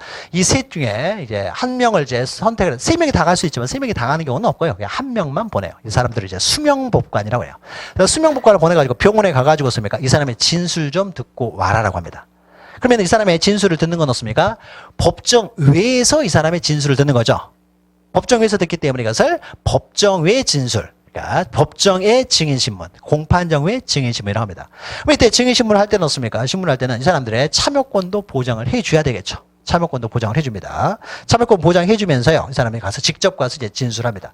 자, 이런 식으로도 인정이 된다는 거예요. 그러니까 법정의 증인신문도 인정이 된다라는 거죠. 그러니까 두 번째 줄 보시면 이렇게 있죠. 동그라미 1번에 법정의 증인신문에서 법정 외에 소환하거나 그 현재지, 이 사람이 지금 현재 위치한 곳에 가가지고 증인을 신문할 수도 있다. 증인을 신문할 수도 있다는 것이죠. 자, 그러면 동그라미 2번을 좀 기억하시는데요. 판례인데 만약에 이런 걸 생각해보죠. 만약에 이 사람은요. 나올 수가 있어서 법정에 나올 수 있어가지고 이제 병이 증인이라고 해보죠. 법정에 나왔어요. 나왔으면은요, 이 사람의 반대 신문권을 보장해 주기 위해서 이 사람이 나간다고 했어요. 그러니까 포기한 건 아닙니다. 나오겠다라고 했는데, 변호인 측에서 나오기로 했는데, 그날 무슨 일이 있어가지고 못 나와버린 거예요. 그 반대 신문을 못하게 됐죠. 못하게 되면 어떻게 되냐? 그때는 이 사람에게 반대 신문할 기회가 사라졌기 때문에 반대 신문 못하기 때문에 다음 길을 정합니다. 다음 공판기를 정해가지고 그때도 나오라고 해요. 그러니까 한 번 더 기회를 주는 거죠. 그러니까 이날 나와서 이 사람 증인신문을 하니까 반드시 나오세요라고 통지를 했는데 이 사람이 그날 안 나오면은요. 반대 신문을 못하기 때문에요. 다시 날짜를 하나 정해줍니다. 그래서 이날은 반드시 나오세요라고 해요. 다시 기일을 정해서 그러면 이날도 만약에 안 나와버리면요. 2번 연속 안 나오는 거죠. 2번 연속 안 나오면요. 예의 없이 그냥 진행을 해버려요. 해도 상관이 없습니다. 이거는 포기한 걸로 보고요. 진행을 할 수가 있어요. 근데 만약에 이 사람이 나중에 나오세요 그러면 이 사람이 나왔어요. 나왔으면 어떻습니까? 반대 신문이 보장된 상태에서 다시 진행을 하는 거예요. 그러니까 재판이 이래서 좀 오래 걸리는 거예요. 나오라고 했는데 이 사람이 안 나오면은요. 그럼 다음 길을 또 정해야 되거든요. 그래서 진행을 해야 되기 때문에 자꾸 이렇게 출석을 안 하게 되면 어떻습니까? 출석을 안 하게 되면 구속시켜 버릴 수도 있는 거죠. 그러니까는 되도록이면 출석을 하겠지만 안 나오면은요, 다음 길을 정해야 돼요. 자, 그러면은 증인이 어떻습니까? 한 번 나왔는데 다음 길이 또 나와야 되잖아요. 근데 한 번 나오기는, 한 번은 나왔지만 2번 나오기는 쉽지 않은 사람일 수도 있는 거죠. 외국으로 나가야 된다는지. 그래서 어렵게 해가지고 나왔는데 다음 길을 정해서 또 한 번 나오라고 하면 쉽지 않은 거죠. 자, 그러면은 원래 공판정에서 증인신문을 해야 되지만요. 우리가 공판정 외에서도 증인신문을 할 수가 있다고 했죠. 그러니까 이것을 지금 법정을요. 공판정 외의 장소로 취급해가지고요. 공판정 외의 증인신문으로 해버릴 수도 있습니다. 해버린 다음에요. 다음 공판기일에는요. 얘가 증언했던 것들을 얘한테 보여주기만 하는 거예요. 보여준 다음에 하고 싶은 말 있으면 해보세요. 라고 넘어갈 수가 있어요. 이걸 법정 외 증인신문이라고 합니다. 자, 그럼 동그라미 2번 보시면요. 법원이 공판기일에 증인을 채택하여 다음 공판기일에 증인신문하기로 피고인에게 고지하였으나 피고인이 정당한 사유가 없이 출석하지 아니할 때는 이미 출석해 있는 증인에 대해서요. 공판기일 외의 신문 방법으로 증인신문을 하고 다음 공판기일에 그 증인신문 조서에 의해서 조사된 내용을요. 보여주는 방법으로 증거조사를 할 수도 있다는 거죠. 자, 방금 했던 판례 내용이 한 장 앞으로 하면 319페이지 그 세 번째 판례예요. 그러니까 제목을 올려놓은 겁니다. 그래서 아주 중요한 내용은 아니기 때문에 안 나오면은 공판정 외의 신문 방법으로 신문하는 방법도 있다라는 거죠. 그러니까 법원에서 편법을 사용하는 거죠. 그러니까 편법으로 이렇게 신문할 수도 있다라는 겁니다. 자, 이 정도만 보시고요. 그래서 증인신문의 방법, 교우신문 방법, 주신문 또 반대신문, 제주신문 하는 방법들을 좀 기억하시면 되고요. 그 다음에 321페이지 보시면요. 비디오 등 중개장치에 의한 신문이 있습니다. 자, 이거는 뭐냐면은요. 만약에 갑이라는 사람이요. 성폭력 범죄자예요. 성폭력 범죄자. 성폭력 범죄로서요. 피해자가 만약에 꼬마예요. 아주 어린애입니다. 어린애요. 그러면 피해자를 증인으로 신문을 해야 되겠죠. 피해자 말을 들어봐야 될 거 아니에요. 피해자를 신문해야 되는데 이 꼬마아이를 얻습니까? 아직 어린애, 뭐 10살밖에 안 된 애를요. 법정에 세워놓고요. 엄숙한 분위기 속에서 세워놓고 그다음에 자기에 대한 가해자, 대면한 상태에 있었습니까? 증언을 하라고 하는 건 너무 가혹한 거죠. 굉장히 힘들 거 아니에요. 자, 그러니까 이럴 경우에는 이 법정 밖에요. 법정 밖에 다른 곳에 옆에다가요. 방을 하나 설치를 한 다음에 중계장치를 통해 가지고 이제 촬영을 하겠죠. 중계장치를 통해서. 그러면 얘는 어떻습니까? 아주 자유로운 상태에서 이렇게 앉아 있는 거예요. 앉아 있고 그다음에 어떻습니까? 다른 이제 그 친숙한 사람을 같이 있는 거예요. 법원 직원이라든지 얘가 이제 겁먹지 않을 사람으로요. 친숙한 사람을 앉게 한 다음에 질문을 하게 되면요. 이 중계장치를 통해서 꼬마한테 질문을 하는 거죠. 그럼 얘가 어떻습니까? 아주 자연스럽게 앉아 있는 상태에서 쉬고 있는 상태에서 대답을 한다는 거죠.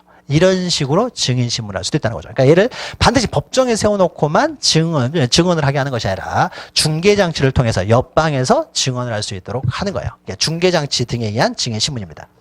자, 그래서 밑에 보시면 법원은 다음 각호 어느 하나에 해당하는 자를 증인으로 신문할 때 상당하다고 인정될 때는요. 검사, 피고인, 변호인의 의견을 들어서 비디오 등 중계장치에 의해서 중계시설을 통하여 신문을 할 수가 있다는 거죠. 중계시설을 통해서. 그러니까 밑에 보시면요. 밑에 있죠. 뭐 아동복지법, 다 아동이죠. 그다음 2번 보시면 어떤 아동 청소년의 성보 이런 것들이죠. 자, 이런 것들을 이렇게 중계장치를 통해서 신문을 할 수가 있고요. 또 이럴 수도 있습니다. 반드시 중계장치를 통해서 신문을 하는 것은 보통 이런 경우에 있고요. 또 범죄 성질상이요. 동그라미 그 밑에 3번 보시면 범죄 성질상 또 이렇게 때로는 중계장치를 할 수 있는데 대표적인 것이 이런 거 예를 들 수 있어요. 만약에요. 이 사람이요. 조폭 보스예요. 네, 조폭 보스인데 이 사람이 이제 기소가 됐어요. 네, 이때 내부 이제 고발자가 필요한 거죠. 그래서 의리라는 사람 내부 고발인이에요. 조폭이었습니까? 구성원 중에 한 명이었던 거죠. 그러니까 이 사람이 저지른 그동안의 범죄 사실을요. 조직을 배신한 거죠. 얘는. 조직을 배신하고 있습니까? 수사기관에 모든 걸 다 일러 바쳐버렸습니다. 자, 그러면 얘는 어떻습니까? 누가 도대체 배신했는지를 찾고 있겠죠. 누가 배신했는지를 찾고 있을 거 아니에요. 걔는 죽이겠죠. 예, 찾으면 이제 죽이겠죠. 그래서 이 사람이 어떻습니까? 이제 증언을 하려고 하는데요. 이 사람 이제 증언을 해야 될 거 아니에요. 증언을 하는데 얘가 얘 얼굴 봐버리면요. 들통나버릴 거 아니에요. 그러면 바로 어떻습니까? 집에 가는 길에 사망이죠. 집에 가는 길에 사망할 거 아니에요. 그러니까 어떻습니까? 얘는 어떻습니까? 얘 앞에서는 증언하기 굉장히 곤란한 입장인 거죠. 자, 이럴 때는 차폐 시설을 설치하고, 그러니까 할 수 있어요. 중계장치를 통해서 할 수 있고, 때로는 얘가 얘 얼굴을 못 뵈게 해요. 가림막을 설치한다. 가림막. 차폐 시설을. 근데 가림막을 설치했으니까 어떻습니까? 얘는 못 보겠죠. 못 보는데 목소리 들으면 또 알 수 있잖아요. 그러니까 목소리를 변조할 수도 있어요. 목소리를 변조. 그래서 참고인이 나오는데요. 보통 인정신문, 그러니까 증인을 할 때 인정신문을 할 때 습니까? 성명 이런 걸 다 말하는 확인하다 보면 알 수 있는 거죠. 그러니까 가명을 사용할 수도 있습니다. 확인만 하면 되는 거니까 가명이라도 상관없어요. 그래서 차폐 시설을 설치하고 어떻습니까? 증언을 하게 할 수도 있어요. 음성 변조 이런 걸 하면서요. 그래야 어떻습니까? 자유롭게 이 사람이 대답을 할 수 있으니까요. 질문에 대해서. 이 차폐 시설과 관련돼서 관련된 이제, 그러니까 그래서 우리가 그 양가로 5번에 비디오 등 중계장치에 대한 증인신문에서 세 번째 줄을 보시면요. 차폐 시설을 설치할 수도 있다고 그랬죠. 그러니까 두 번째 줄 맨 오른쪽에는 중계시설을 통해서 증인신문을 할 수도 있고 또 세 번째 줄 보시면은 차폐 시설을 설치해서 증인신문을 할 수도 있다는 거죠. 두 가지가 다 가능합니다. 그럼 밑에는 판례가 있는데요. 이건 차폐 시설과 관련된 판례예요. 차폐 시설과. 그럼 차폐 시설을 설치할 때 씁니까? 차폐 시설을 설치할 때 우리 이제 피고인이 얘 얼굴을 못 보도록요. 차폐 시설을 설치할 수가 있습니다. 근데 얘는 얼굴을 못 보지 않습니까? 요 관중석에 있는 방청석에 있는 애들이 얘 얼굴 봐버리면 안 될 거 아니에요. 얘 부하들이 방청석에 앉아 있을 거 아니에요.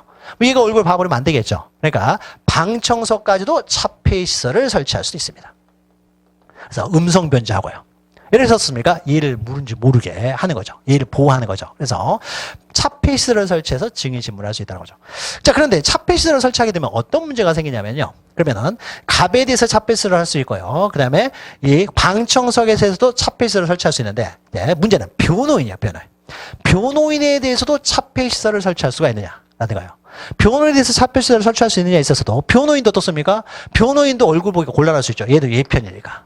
그러니까 변호인에 대해서도 차폐시설을 할 수는 있어요. 근데 이거는 굉장히 제한됩니다. 자, 우리가요, 보통 반대 신문을 해야 될 거 아니에요. 보통 변호인이 반대 신문을 하겠죠. 그러면은 검사가 얘한테 신문할 때 이 사람의 표정 같은 걸 봐야 될 거 아니에요. 그래서 그 표정들을 보면서 유도 신문도 해야 되고 어떻습니까? 이 표정이랄지 행동을 보면서 보면서 바로 그걸 파고 들어가야 될 거 아니에요. 근데 이 표정을 전혀 못 보잖아요. 목소리도 못 듣잖아요. 음성 개조를 해버리면, 변조를 해버리면. 그러니까 도대체 반대 신문을 할 수가 없는 거죠. 그러니까 차폐 시설을 하게 되면은 증인은 보호가 돼요. 증인은 얘들하고 완전 차단을 시켜가지고 보호를 되지만은 문제는 반대 신문권도 제한이 된다는 거죠. 그러니까 반대 신문권은 또 최대한 보장을 해야 되기 때문에 이걸 보호하기 위해서요.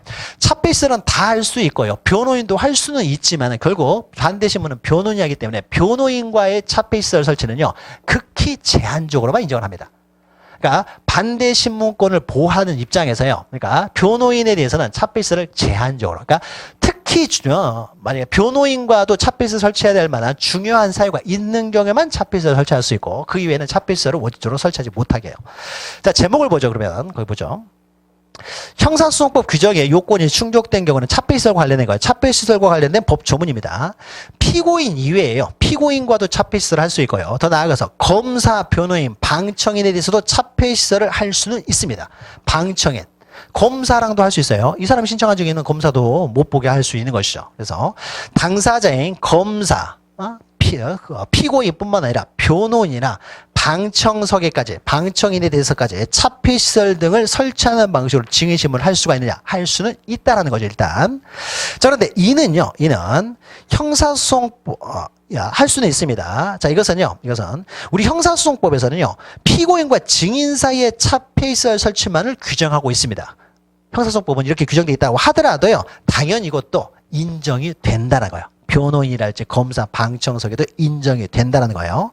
다만 이제 네 번째 줄을 보시면요. 다만 변호인과도 차폐시설을 인정을 하지만은 변호인에 대한 차폐시설 설치는 예외적으로만 허용을 해야 된다는 거죠. 자, 그거는요. 이제 밑에 세 번째 달라고 보죠. 밑에. 위에서 다만 해가지고 세 번째 달라 보죠. 다만 해가지고 있죠. 거기서 세 번째 줄 보시면요. 변호인에 대해서까지 차폐시설을 설치하는 방식으로 증인신문이 이루어지는 경우는 피고인과 변호인 모두 증인이 증언하는 모습이나 태도 등을 관찰할 수 없게 되어 반대신문권이 제한될 수밖에 없다는 거죠. 결국 반대신문은 주로 변호인이 할 테니까요. 따라서 변호인에 대한 차폐시설 설치는요. 극히 중요한 경우, 필요성이 굉장히 강한 경우, 이런 경우만 맨 마지막 줄 예외적으로만 허용된다. 그러니까 허용은 되지만은 변호인과 차폐시설은 반대신문권 보장을 위해서 극히 예외적으로만 허용된다라는 거예요. 이런 것들이 다 기출됐던 내용입니다. 기출됐던 내용이니까 기억하시고요. 자, 그러면은 여기까지 해가지고요. 이제 증인에 대한 신문 내용에 대해서요. 일반적인 내용을 다뤘어요. 그래서 증인에 대한 신문 방법은 교신문, 주신문, 반대신문. 그래서 증인신문할 때 반대신문권 보장이 돼야 된다라는 거죠. 그리고 증인신문한 방법으로 중개장치랄지 차폐시설을 설치하여 할 수도 있다는 거죠. 근데 여기까지도 중요하고요. 또 중요한 것이요. 322페이지 보시면요. 오히려 더 중요할 수도 있습니다. 앞에 증인신문 방법보다 피해자 등의 진술권이라는 게 있어요. 피해자 등의 진술권. 이거는 헌법에도 규정되어 있어요. 헌법에도 규정되어 있기 때문에 굉장히 중요한 제도입니다. 자, 피해자의 진술권이 있는데요. 자, 이런 걸 생각해 보죠. 이것도 시험에 잘 나옵니다. 피해자 등의. 그러니까 증인신문, 이것도 증인신문의 일종인데 피해자 등의 진술권은요. 따로 독립적으로 중요한 내용이니까 따로 빼가지고 보는 겁니다. 만약에 갑이라는 사람이 을이라는 사람한테 범죄를 저질러가지고 이 사람은 피해자예요. 이 사람은 이제 범죄자, 이 사람은 피고인이고요. 자, 보통 이 사람은 피고인이고 이 사람은 피해자면요. 검사는 일반적으로 피해자를요. 증인으로 신청하는 게 일반적이에요. 이 범죄에서 가장 잘하는 사람은 피해자일 거 아니에요. 자기가 직접 당했으니까. 그러니까 범인의 얼굴을 가장 가까이서 본 사람은 누구예요? 피해자잖아요. 피해자. 그러니까 피해자를 증인으로 신청하는 게 가장 일반적이에요. 그래서 피해자를 보통 증인으로 신청을 합니다. 그러니까 조사할 때는 참고인으로 불렀을 것이고요. 당연히 증인으로 신청하는데요. 때로는 이럴 수가 있습니다. 검사가 이럴 수도 있죠. 검사가 이 사건은 기소하고 싶지 않았던 사건이에요. 이 피해자가 가해자, 피고인이 어떤 사람이냐면요. 재벌 회장이에요. 재벌 회장이면 검사들은 수사하기 싫어한다고 했죠. 수사하기 싫을 거 아니에요. 자기가 언제 이 재벌 여기 회사로 취직하게 될지도 모르는데 재벌 회장들은 힘 있고, 그러니까 힘 있는 사람은 수사하고 싶지 않아요. 약한 사람들을 수사하고 싶어 하는 거죠. 이게 검사니까. 자, 그러니까 힘 있는 사람이에요. 그러니까 이 사람 수사하고 싶지 않아요. 그래서 수사를 대충 하려고 하는데, 대충 하려고 하는데요. 예, 뭐 여론이 이제 장난이 아니에요. 저는. 그러니까 대한항공 그 딸, 뭐 조현아, 땅콩 회항 사건 뭐 이런 거 있어요. 이런 거였었으니까 갑질을 했다는 거죠. 갑질한 사람 누가 갑질해요? 체벌이 갑질하지 뭐 노동자가 갑질하지는 않을 거 아니에요. 그러니까 이 사람 갑질했어요. 그래서 갑질해가지고 습니까? 이 사람 잘못 범죄를 저질렀는데 기소하고 싶질 않아요. 기소하고 수사하고 싶지 않은데 여론이 이제 굉장히 안 좋은 거예요. 그러니까 어쩔 수 없었습니까? 수사를 대충 했어요. 한 다음이었습니까? 또 기소를 주변에서 다 기소하라고 하니까였습니까? 기소를 했어요. 근데 기소를 했는데 별로 이 사람에 대해서는 어떻습니까? 별로 유죄 판결 받고 싶지가 않아요. 어쩔 수 없이 기소를 하고는 있지만 유죄 판결 받고 싶지는 않습니다. 그래서 당연히 이 사람 어떻습니까? 불구속 수사를 했겠죠. 사실 형량으로 보면 당연히 구속수사를 해야 돼요. 굉장히 중요한 법을 위반했다면 구속수사를 해야 되는데 얘는 당연히 불구속수사를 할 것이고요. 또 기소된 다음에도 불구속 상태에 있습니다. 자, 그러면 이때요. 이제 피해자가 있겠죠. 갑질을 당했던 피해자가 있겠죠. 그러면 피해자로습니까? 검사로습니까? 이 사람 기소하고 싶지도 않았어요. 유죄 판결 받고 싶지도 않은 사람인데요. 그러면 이 사람을 유죄 판결을 꼭 받고 싶으면 어떻습니까? 피해자를 증인으로 신청하겠죠. 근데 검사는 어떻습니까? 이 사람은 유죄 판결 꼭 받고 싶은 생각이 없거든요. 대충 해가지고 습니까? 그냥 집행유예 정도는 받았으면 좋겠고 벌금형으로 나오면 제일 좋은 거고 뭐 이런 것들이에요. 이런 게 어떻습니까? 피해자를 증인으로 신청을 하지 않는 거예요. 그러니까 피해자가 어떻습니까? 자기가 하고 싶은 말이 굉장히 많겠죠. 자기가 당한 억울한 이런 내용들 하고 싶은 말이 많이 있을 텐데 일반적인 사건은 검사가 이 사람을 증인으로 신청해서 이 사람 하고 싶은 말 다 했을 텐데요. 이 사람 검사가 피해자를 증인으로 신청을 안 해버리는 거예요. 자, 그러면 어떻습니까? 피해자는 어떻습니까? 자기가 하고 싶은 말을 어디에도 할 수가 없게 되는 거죠. 자, 그럴 때, 이 피해자는요, 법원에 직접 신청을 할 수가 있어요. 나를 증인으로 신문 좀 해달라. 라고 신청을 할 수가 있습니다. 그러니까 검사가 신청을 안 하니까. 그러면 자기가 직접 어떻습니까? 법원에 증인으로 나를 신문해달라고 신청할 수가 있어요. 그러면 그때 대한항공 회항 사건에서 그 피해자였던 남자 있죠. 사무장인가 했던 사람. 이런 사람도 이런 경우예요. 검사가 나를 증인으로 신청하지 않는 거예요. 나를 부르지도 않습니다. 뭐 조사를 해야 될 거 아니야. 나를 피해자를 먼저 조사를 해야 될 거 아니에요. 나를 조사하지도 않아요. 조사하지도 않습니다. 그러니까 부르지도 않아요. 그러니까 뭐 어디 가서 말할 데도 없어요. 그래서 검사가 나를 피해자로 신청도 하지 않습니다. 그러면 어떻습니까? 내가 직접 법원에 나를 증인으로 신문해 주세요라고 신청을 할 수 있어요. 그럼 이때는 법원에서는요 반드시 사람을 증인으로 신문을 해야 돼요. 그러면 이제 증인석에 설 거 아니에요. 그러면 이때 어떻습니까? 자기가 하고 싶은 말 이때 하고 싶은 말 다 하게 되는 거죠. 그래서 피해자가 어떻습니까? 과거에는 우리 형사소송법이 존재하는 이유는 그랬죠. 형사소송법에 존재하는 이유는 피고인 피의자를 보호하기 위한 법이 형사소송법이라고 했죠. 누구나 피의자나 피고인이 될 수 있으니까. 그래서 피고인 피의자를 보호하기 위한 법이 형사소송법인데 지금 현대 와서는 어떻습니까? 피고인 피의자뿐만 아니라 이 피해자를 어떻게 또 보호할 것인가가 형사소송법의 중요한 이제 과제 중에 하나로 돼가지고 우리 헌법에도요 피해자를 보호하기 위한 이제 기조들이 몇 개 있어요. 그래서 이 피해자가 형사 재판에서 자기가 하고 싶은 말 할 수 있는 진술할 기회를 주어야 된다는 거죠. 헌법에 규정된 내용이에요. 그래서 검사가 신청하지 않으면 내가 직접 법원에 신청하면 법원에서는 반드시 진술할 기회를 줘야 돼요. 이런 사건들이 꽤 있죠. 그래서 대한항공 뭐 이렇게 갑질 사건도 있을 거예요. 그 다음에 아주 오래된 건 아니죠. 세월호 사건이요. 세월호 사건에 있었습니까? 그때는 어떻습니까? 정권이 이제 박근혜 정권이었잖아요. 박근혜 정권이니까 어떻습니까? 세월호 사건이 커지면 어떻습니까? 정권이 휘청휘청해요. 결국 이제 그런 물러를 해가지고 정권이 물러나긴 했지만요. 그럼 검사가 어떻습니까? 그때는 박근혜 정권 하에서요. 박근혜 정권 하니까 어떻습니까? 검사는 누구한테 잘 보여야 돼요? 박근혜 정권이 잘 보여야 될 거 아니에요. 정권에 잘 보여야 돼요. 정권에 잘 보여야 돼요. 그러니까 검사들은요, 이런 거예요. 그때는 정권이 아주 그 후반기가 아니었어요. 정권이 한 초반기였어요. 초중반이었어요. 2014년이니까 어떻습니까? 14년이면은 박근혜가 할 때 그 정권 초기였어요. 아주 그 후반이 아니었어요. 그러면 검사들은요, 이 정권 초기에는요, 이 정권에 충성을 해요. 항상 그렇게 합니다. 그래야 자기 조직을 보호하니까. 검사는 항상 말했죠. 조기의 충성이 아니라 자기 조직 보호가 가장 먼저라고. 그러니까 저 자기 조직 보호를 위해서 정권에 충성을 해요. 충성을 하는데 정권이 반이 넘어가요. 반이 넘어가면 어떻습니까? 이 정권 이제 끝나가잖아요. 끝나가니까 다음 정권이 누가 될지를 봐가지고 거기에 줄을 대요. 그러면서 씁니까? 지금 현재 정권을요, 완전히 이제 망가뜨려버리는 거죠. 그럼으로써 씁니까? 다음 정권이 줄을 서는 거예요. 그럼으로써 계속 그런 식으로 해왔어요. 그런 식으로 해와가지고 씁니까? 자기 조직을 계속 유지하죠. 자기 힘을. 그러니까 검찰의 힘을 가장 강하게 해줄 사람이 누구냐를 봐가지고 거기에 줄을 대는 거예요. 이렇게 해서. 그래서 지금 현재 가장 그 강한, 지금 정권 초기는 이 사람이 제일 힘이 세니까. 그러니까 어떻습니까? 거기에 충성을 하는 거예요. 그러니까 충성하고 있는데 어떻습니까? 세월호 사건이 터졌다는 거죠. 검사 입장에서는 어떻습니까? 세월호 사건이 커지면 안 되는 거예요. 박근혜 정권이 지금 충성하는 시기예요. 그러니까 만약에 박근혜 말년이 생겨서 말년에 이런 일이 발생하면 어떻습니까? 완전히 그냥 박살을 내버렸을 거예요. 검사는 원래 이러니까.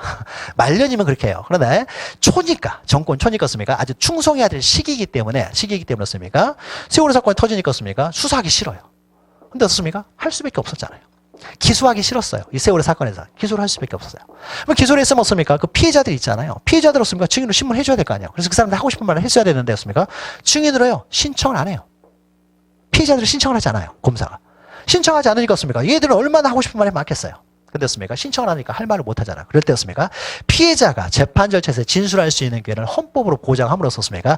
얘들이 검사가 신청하지 않으면 직접 법원에 어떻습니까? 신청할 수 있도록 하고 있고, 그럼 법원에서는 이 사람을 증인으로 신문을 해야 돼요. 그럼 얘들이 이제 그 기회를 타가지고 하고 싶은 말을 할 수 있다는 거죠.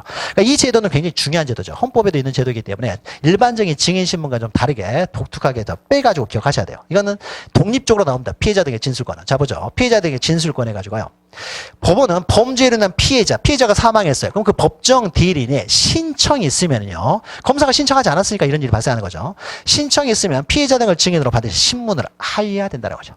그래서 할 말이 있으면 할 수 있도록 해줘야 된다는 것이죠. 그러니까 우리나라 검사가 이래요. 그러니까 검찰이 엉망이죠. 그러니까. 약한 자한테 강하고 강한 자한테는 달라붙고. 그러니까 이러니까 이제 문제가 생기는 거죠. 그러니까 그렇습니까? 그래서 이 권력이 크다 보니까 항상 생기는 거예요. 권력이 크다 보니까. 그러니까 권력을 이제 줄여야 되겠죠. 어떻게든지. 그래서 수사권도 경찰의 일부 검사가 이렇게 가지고 있었던 권력을 그렇습니까? 일부는 공수처로 빼내고 일부는 어떻습니까? 경찰로 빼내고. 그 빼내도 아직도 엄청난 권력이에요. 그 전의 권력이 너무나 컸기 때문에 이렇게 빼내뒀습니다. 갈라내야 될 거 아니야. 이거는 또 딴 데로 막 빼야 되죠. 권력을 줄여야 되겠죠. 그래야 제대로 일을 하지. 자기 권력이 너무 크니까 습니까? 그래서 권력을 좀 줄이기 위해서 여러 가지 나누는 거죠, 지금. 자, 그러면 1번 보시면 거기에 보면은 다음의 경우는 그러하지 않아도 그래서 예외가 있습니다. 피해자 등이 이미 당해 사건에 대해서 충분히 진술했어요. 진술한 사람이었습니까? 뭐 검사가 신청해 진술했어요. 진술했는데 집에 가다 보니까 좀 아쉬운 부분이 있어요. 그러면 또 할 말이 있다고 해서 법원에 신청하면요. 피해자들 말을 이렇게 하고 싶은 말 다 듣다 보면 재판 절차가 지연될 수밖에 없어요. 그러니까 좀 제한할 필요가 있는 거죠. 일단 할 말 다 했으면은 또 언제까지나 이 사람에게 말할 수 있는 기회를 계속 줘야 되는 건 아니기 때문에 한 번 기회를 줘가지고 충분히 진술했으면요. 이때는 안 줘도 되고. 그다음 2번 보시면 피해자 등의 진술로 공판 절차가 현저히 지연될 우려가 있습니다. 자, 그러면은 또 제한할 수가 있어요. 그러니까 이런 예외적인 경우를 제외하고는요. 증인으로 신문해야 됩니다. 할 수 있는 게 아니에요. 해야 됩니다. 자, 2번은 법원은 피해자 등의 신청이 있는 때는 결정을 해야 되고요. 그러니까 이런 예외적인 경우 아니면 신문을 해야 되고요. 신청이 없어도요. 이 피해자의 인권을 보호해야 될 의무는 법원도 가지고 있는 거예요. 그러니까 피해자들이 이걸 모를 수가 있잖아요. 신청할 수 있음에도 불구하고 몰라서 신청을 못해요. 그래서 하고 싶은 말을 못하고 있을 때는 법원이 알아서 어떻습니까? 직권으로 이 사람을 증인으로 신문할 수도 있습니다.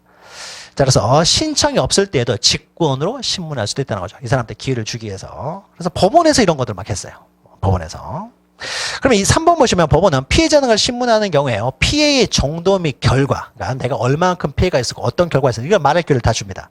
그리고 특히 중요한 것이요. 피고인의 처벌에 대한 의견. 이걸 반드시 줍니다. 그러니까 이게 굉장히 중요한 거예요. 피해자가 와가지고 하면서 피고인, 범죄자, 이 사람의 처벌에 대한 의견의 기회를 반드시 줍니다. 자, 그래서요. 그때 예전에 잠깐 설명한 것 같은데, 땅콩회항, 대한항공 딸, 조연아 있죠, 조연아. 조연아가 이제 피고인이 됐을 때요. 그때 당했던 사람 있죠, 남자. 사무장 했던 사람이 남자인데, 이 사람을요, 이제 증인으로 자기가 하고 싶은 말 있다고 해서 신청해서 이 사람이 진술합니다. 근데 대한항공에서는요, 언론풀이를 계상해가지고 습니까? 그 전에 이 사람한테 만나서 사과를 했다. 절대 이 사람이 직업상 자기의 대한항공 직위에서 불이익은 절대 안 가도록 하겠다라고 해서 다 약속을 했어요. 약속을 해가지고요, 이제 불이익을 없도록 할 것이고 사과도 다 했다라고 해가지고요, 사과하려고 노력을 했었다 이렇게 쭉 했어요. 언론풀이를 계속 나왔는데 언론도 누구 편이에요? 재벌 편일 거 아니에요. 재벌이 광고주의 언론을 사니까. 언론도 당연히 재벌 편이 되겠죠. 그래서 이제 조연아 입장을 계속 대변해서 이제 언론을 한 거죠. 근데 얘가 어떻습니까? 신청해서 나와가지고 말을 하는데 뭐라고 했냐면요. 나는 사과를 한 번도 받아본 적이 없다고 하는 거예요. 그러니까 언론에서는 어떻습니까? 사과하려고 노력했다. 사과할 때 계속 언론 플레이했는데 직접 나와서 뭐라고 했느냐. 사과를 한 번도 받아본 적이 없다. 라고 하는 거예요. 받아본 적도 없다라고 하면서요. 이게 아무런 것도 없었다. 이게 쭉 하니까 없습니까? 그러면서 얘가 뭐라고 하냐. 사과도 안 받았으니까 뭐라고 하느냐. 이 사람을 강하게 처벌해 주세요라고 해버린 거예요. 그렇습니까? 법정 구속시켜버렸어요. 유죄 판결하면서 실형 때려가지고. 그러니까 피해자 의견이 굉장히 중요합니다. 그래서 만약에 이 사람이요 얘한테 나와가지고 뭐라고 하느냐, 나는 이 사람으로부터 사과를 다 받았고 사과를 받았고 용서를 하였습니다. 이런 식으로 만약에 진술했으면 어떻습니까? 똑같은 폭행이라고 하더라도 이 사람은 집행유예가 됐겠죠. 집행유예 됐을 텐데 나는 한 번도 배상을 받아본 적도 없고 사과도 받아본 적도 없다. 강하게 처벌해주세요. 그러니까 어떻습니까? 법원 판사들이 놀랬겠죠. 아니 언론에서는 뭐 사과를 했는지 어쩐지 쭉 했는데요. 직접 나와서 넣습니까? 말하는데 한 번도 받은 적이 없다는 거예요. 완전히 언론 프레임만 했네 해가지고요. 실형을 선고해버렸죠. 구속시켜버렸잖아요. 그렇게. 그러니까 이때 피해자가 나와가지고요. 피고인의 처벌에 관한 내용이 이게 굉장히 중요한 거예요. 굉장히 중요한 거죠. 이 사람이 어떻게 말하냐에 따라서 집행유예가 될 수도 있지만은 실형을 받을 수 있기 때문에 중요한 거예요. 그래서 피고인의 처벌에 관한 의견, 그 밖에 없습니까? 의견은 진술의 기회를 반드시 주어야 된다라는 거예요. 자, 이런 것도 기억하시면 되고, 그 다음에 5번 보시면요. 법원은 동일한 범죄 사실에 대해서 신청이 여러 명이에요. 신청이 여러 명일 수도 있는 거죠. 세월호 사건 같은 경우는 어떻습니까? 피해자가 엄청나게 많잖아요. 그 사람들 다 들으려보면 어떻습니까? 사건이 너무 또 지연될 수가 있는 거죠. 따라서 이럴 때는 또 제한할 수가 있어요. 인원수를 제한할 수도 있다는 거죠. 제한할 수 있고, 또 두 번째 줄 보시면요. 이 사람이 신청을 했습니다.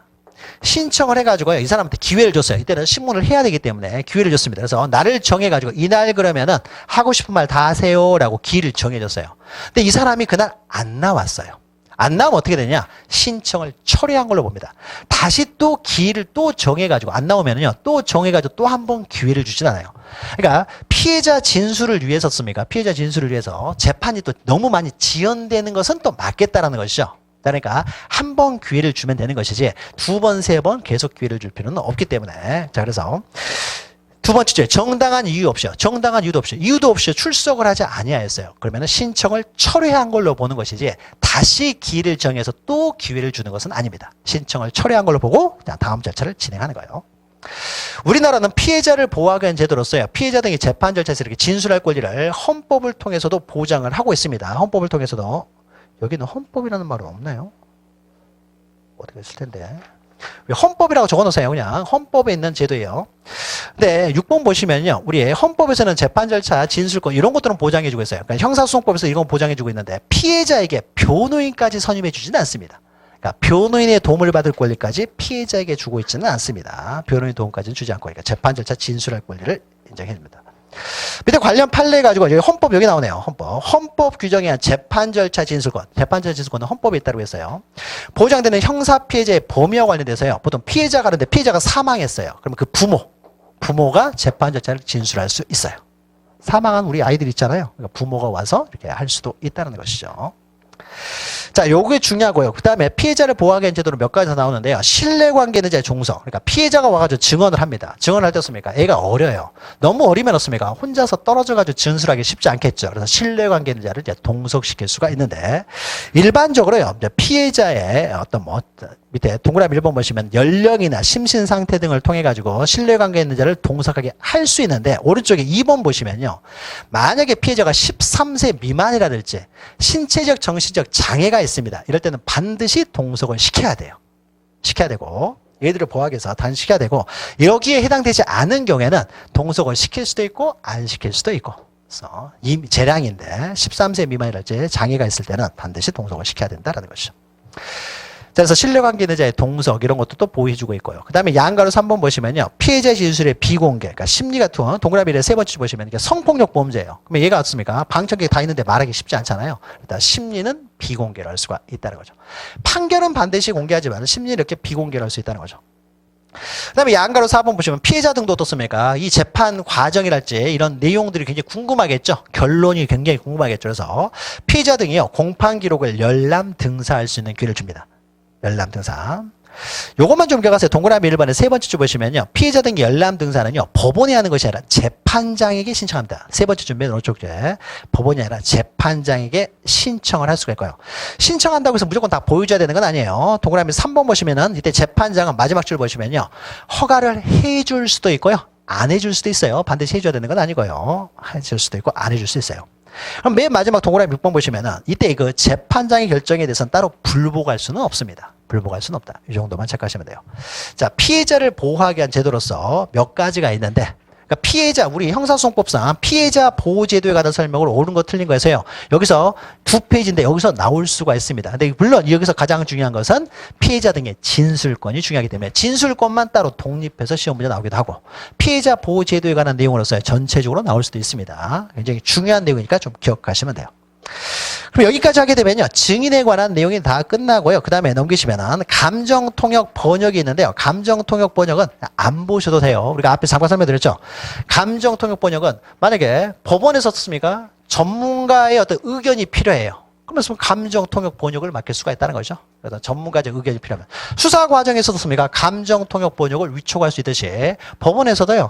이 사람이 유서를 썼는데 이것이 가백글씨인지 의뢰글씨인지 법관이 보기에는 애매해요. 그렇습니까? 감정인에게 의뢰할 수 있는 거죠. 감정을 맡길 수가 있습니다. 감정통역 번역은 전문가한테 묻는다는 것이죠. 전문가만 쓰면 된다고 그랬죠. 감정통역 번역을 하게 되면요. 얘들도 어떻습니까? 선서를 해야 돼요. 거짓말하면 안 되는 거니까. 선서한 다음에 자기가 감정통역 번역한 이제 소견을 이제 진술을 하게 됩니다. 시험에는 거의 안 나오니까 그 의미만 좀 기억하시면 되고요. 넘기시면 이제 검증이 있는데요. 326페이지. 검증은요. 검증도 거의 시험 문제 안 나옵니다. 그럼 우리가 수사기관에서도 검증을 하고요. 법원에서도 검증을 합니다. 수사기관에서 하는 검증은요. 증거를 수집하는 방법으로 검증을 하는 거죠. 가장 먼저 하는 게 뭐예요? 현장 검증하잖아요. 현장 검증. 그래서 범죄가 이루어지면요. 폴리스라인에 딱 친다는 거죠. 여기다가. 그래서 어떻습니까? 사람이 사망했으면요. 폴리스라인 친 다음에 자기가 본 것들을 쭉 기록한 게죠. 사건 현장을 그대로 어떻습니까? 문서화 시켜놓는 거죠. 그 다음에 사진도 찍어놓고요. 자, 이것을 나중에, 그럼 왜 해요? 이것을 나중에 증거로 사용하기 위해서죠.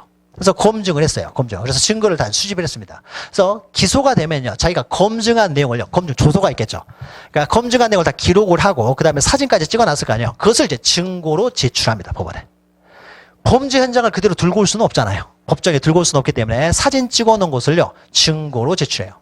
근데 법원에서 어떻습니까? 현장을 어떻습니까? 사진을 통해서 보는 거죠. 사진을 통해서 보면서 어떻습니까? 아, 이런 식으로 죽었구나. 이런 식으로 살해됐구나. 사진을 통해서 보는 거예요. 그래서 사진을 통해서 만약 이해가 되면 어떻습니까? 사진을 통해서 이것을 증거로, 검증조서를 증거로 채택해가지고 유죄를 할 수도 있는데 사진만 봐서는요. 현장이 이렇게 보이지가 않아요. 제대로. 잘 안 보여요. 안 보이니까 어떻습니까? 이 사람들이 안 되겠다. 내가 직접 가서 봐야 되겠다. 직접 올 수도 있어요. 그러면 법원의 현장 검증이 이루어지는 거예요.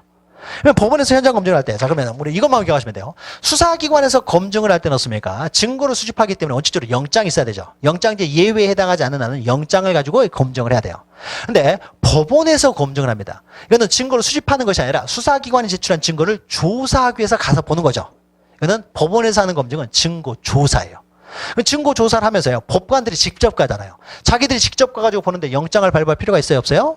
없죠. 법관이 직접 하는 경우는 영장이 필요 없다는 거죠. 공판장에서 야 그거 좀 가져와봐. 압수할 때는 영장 필요 없고 여기 안에 있는 사람을 너 와서 증언 좀 해. 부를 때는 소환장을 쓸 필요도 없고 법관이 직접 어떻습니까? 자기가 직접 가서 보기 때문에 자기가 영장을 발부할 필요가 없죠. 자기만의 이미 영장이라는 게 써져 있으니까. 그렇죠. 그래서 우리 이거 한번 기억하시면 돼요. 검증 개념이요. 자, 동그라미 2번 보시면요. 법원이 하는 검증은요. 증거 조사예요. 그러니까 검사, 수사기관이 신청한 증거들을 조사하기 위해서 가서 보는 거예요. 직접 가서 보는 겁니다. 이게 법원이 하는 검증이고 이것은 증거 조사예요. 법원이 직접 행하기 때문에 두 번째 줄 영장을 발부할 필요가 없다는 거죠. 그러니까 검증의 의미는요. 수사기관이 하는 거나 법원이 하는 거나 동일한 거예요. 검증이라는 건 눈으로 보는 거잖아요. 내가 직접 눈으로 보겠다는 거죠. 이게 법원의 검증이에요. 법원의 검증. 그래서 영장이 필요 없다. 이것만 기억하시면 됩니다. 자, 그러면 여기까지 하게 되면요. 증거조사의 방식으로 해가지고 지금 우리가 지난 시간부터 해가지고 증인신문, 증인에 대한 조사 방식을 했고요. 그 다음에 증인만 조사하는 것이 아니라 방금 했던 감정통역 번역인을 통해서 조사를 할 수도 있습니다. 감정통역 번역을 감정인, 번역인, 통역인을 불러다가 조사할 수도 있어요. 이 사람의 진술을 들을 수도 있고 아니면 직접 가가지고 검증할 수도 있고요. 이런 식으로 증거조사를 해요. 특히 중요한 것은 증인 신문이 중요하고 나머지는 그렇게 중요한 내용이 아니에요. 자, 그럼 여기까지 하면요. 이제 증거조사 방식을 끝내고요. 잠시 쉬었다가 이제 328페이지부터는 공판제 특칙이 있는데 이거는 잠시 쉬었다 보도록 하죠.